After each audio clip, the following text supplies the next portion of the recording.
YCP నేత జోగి రమేష్ కు పోలీసులు మరోసారి నోటీసులు ఇచ్చారు.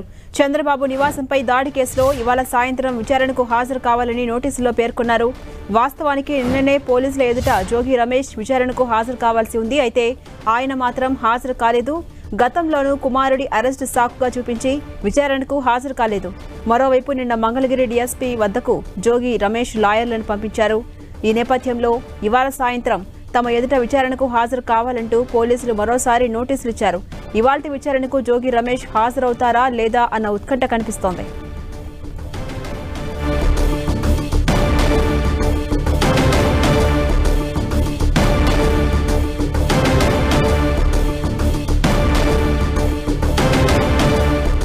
వైసీపీ నేత జోగి రమేష్ కు పోలీసులు మరోసారి నోటీసులు అందించారు. చంద్రబాబు నివాసంపై దాడి కేసులో ఇవాళ సాయంత్రం విచారణకు హాజరు కావాలని నోటీసులో పేర్కొన్నారు పోలీసులు.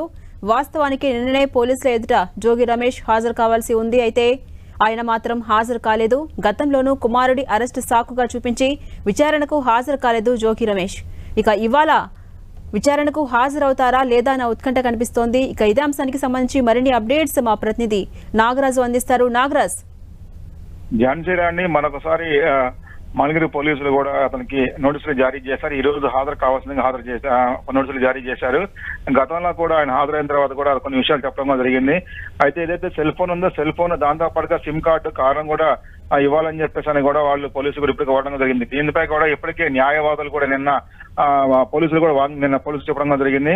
దీనికి ఎక్కడా కూడా రూల్స్ అనేవి ఎక్కడా లేవు. హైకోర్టులో కూడా దీనికి సంబంధించినటువంటి రూల్స్ కూడా ఎక్కడా లేవు. దీన్ని కూడా ఒక హైకోర్టు వాళ్ళ కింద వస్తుందని చెప్పేసి కూడా చెప్పడం జరిగింది. అయితే సిమ్ కార్డు సెల్ ఫోన్లుగా అప్పచెప్పాల్సిన అవసరం లేదని చెప్పి చెప్పడం జరిగింది. అయితే దీని మీద ఇప్పటికే పోలీసులు కూడా స్పష్టమైన కూడా మరొకసారి కూడా నోటీసులు జారీ చేశారు.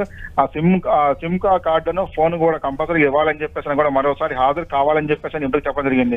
అయితే జోగి రమేష్ చెప్తున్న కథనం ప్రకారం అయితే మాత్రం ఇప్పటికే పోలీసులకి పూర్తిగా సహకరిస్తానని, ఎటువంటి వివాదాలు ఉన్నా కానీ కంపల్సరీగా వాళ్ళకి పూర్తి సహకరిస్తానని చెప్పేసి కూడా ఇప్పటికే జోగి రమేష్ చెప్పడం జరిగింది. అయితే ఈ రోజు సాయంత్రం కూడా అతను హాజరవుతాడా లేదా ఎందుకంటే మరోసారి అంటే లాయర్లను పంపిస్తానే దాన్ని కూడా మాసారి వేచి చూడాల్సిన పరిస్థితి అయితే ఉంది. మొత్తానికి అయితే మాత్రం అక్కడ ఉన్నటువంటి ఆ కేసు సంబంధించినటువంటి వ్యవహారంలో కూడా జోగి రమేష్ సాయంత్రం హాజరవుతానని చెప్పేసి కూడా వాళ్ళ వర్గాల్లో చెప్తున్న పరిస్థితి అయితే ఉంది. ఝాన్సీరాణి, అంటే నాగరాజ్, ఇవాళ జోగి రమేష్ విచారణకు హాజరు కాకపోతే కనుక పోలీసుల నెక్స్ట్ స్టెప్ ఎలా ఉండబోతుంది?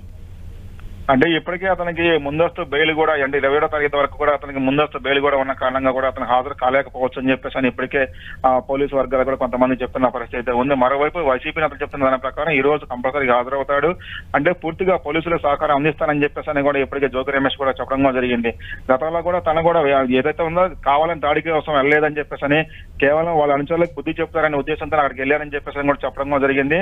మరోవైపు తన కొడుకును కూడా అక్రమంగా అరెస్ట్ చేశారని చెప్పి చెప్పడం జరిగింది. ఏదైనా ఉంటే కూడా తన మీద కక్ష తీర్చుకోవాలని చెప్పేసి లేదనుకుంటే తన మీద ఏమైనా విచారణ చేసుకోవాలని చెప్పేసి ఇప్పుడు కూడా జోగి రమేష్ కూడా మీడియా సమక్షంలో చెప్పడం జరిగింది. మరోవైపు రైట్, థ్యాంక్ యూ నాగరాజ్.